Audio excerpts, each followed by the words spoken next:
the women's War Game match has fully materialized, and now we know what we're getting. We're getting Bianca Belair, Jade Cargill, Naomi, Io, and Rhea Ripley. Oh my God, that's so and they're stacked. going to take on the two women's champions, Liv Morgan, Nia Jax, Raquel Rodriguez, Candice, and Tiffany Stratton. What are your thoughts on this War Games matchup? So stacked. It's crazy. It's like, it really is insane. And when I look at the two that I really am like, they're going to have the spot, Candice and Io, they're going to have, there's going to be something where you're like, yeah, maybe they shouldn't have done that. Like, it's going to be something dangerous getting those two in on that match. Every year, Io in the game, she's on the top of the cage. She has a trash can on her head. She's doing a moonsault. Every time it happens, I sit there and I pray, please don't let nothing happen to Io. Please be okay, Io. Please don't let nothing happen to Io. And she hits it. Candice LeRae, I feel like if you've only seen her work in NXT and WWE, you don't really understand it. Candice LeRae used to wrestle men. Candice LeRae, low key, is one of the best female wrestlers on this planet. She just really hadn't gotten her chance to shine. I think it's kind of dope to see her put in this position, especially after losing her tag team partner. She could have been kind of floating in the air like those, shout out to Andy. Those blow up dolls outside of, gas stations. That could have been her. Shout out to Bailey. Shout out to Bailey. The Bailey's buddies. I just should have said that. But yeah, it's cool to see kind of, someone new in that main event spot. And, you got some powerhouses in this match. You got Nia, you got Raquel, you got Jade, you got Bianca. Like, I think this is going to be a fun, Rhea, of course, the powerhouses. So I personally feel like the babyface team is going to take this, but because it seems that way, means the Hills are probably going to walk out. Because the Hills have the two women's world champions. So how can... That's huge. Yeah.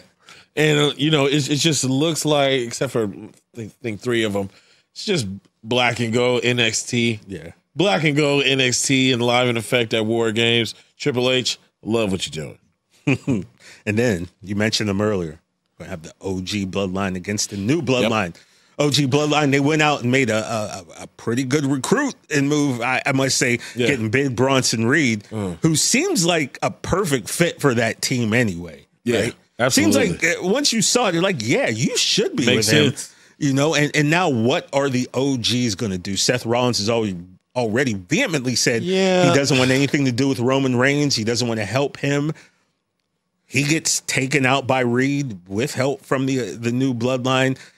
Does he go back on his word? Does he try to help Roman?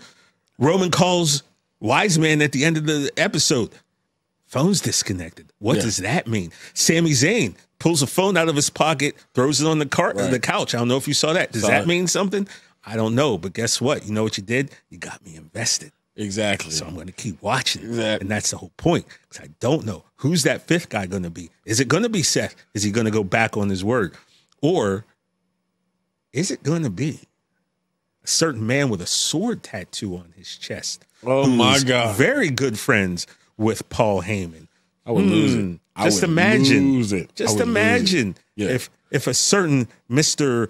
Lesnar decides that it's time for him to come back. But why would he help Roman in the Bloodline? I don't know, but I'm here for it. Right. I'm going to see this through. Adam Pearce posted on his official Twitter.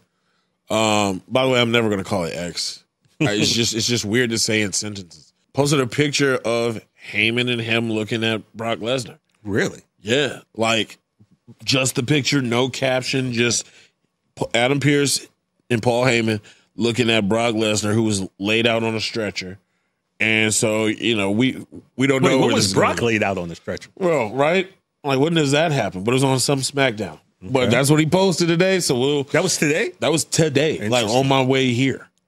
And by the way, you and I touched on this a couple weeks ago. I know I did at least.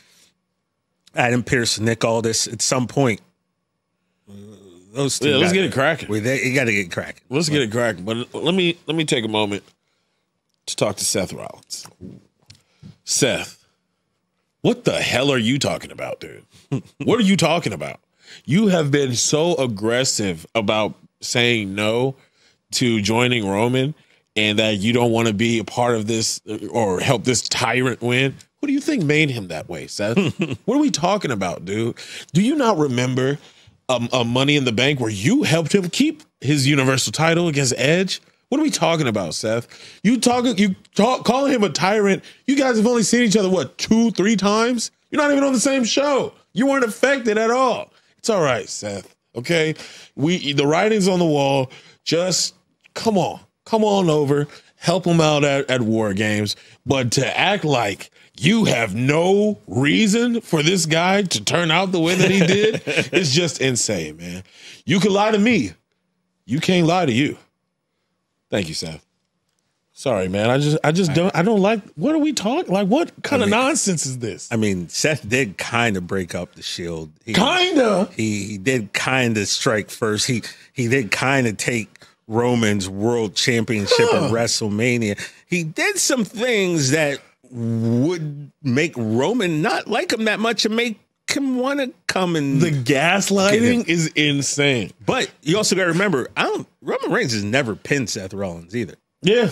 So there's that. So what are you really mad at? So it's like you get over all the time on them, G. So it's like Laker fans, we hate the Sacramento Kings. Why? Why do we hate them? They got nothing for you. They've done nothing to me. Like I've beaten them all the time. Mm-hmm. What am I upset about? Just being petty. You're being petty, Seth. Okay. Now they jumped you. Bet you wish you had some help then. But like, yeah, it's so the gaslighting is crazy. You can't mentally abuse somebody and then be like, "Why are you tripping?" Hey, this dude weird. Like, Seth, come on, bro. And the writing's on the wall. I really feel like Seth is going to be the 5th member, and then spoiler. What I feel like is going to happen because we're not affiliated with either of these companies. It's just all guessing. What would it be like if after the War Games, a certain guy comes out, somebody who was upset at Bad Blood seeing Roman team up with Cody. Now I see you teaming up with Seth too.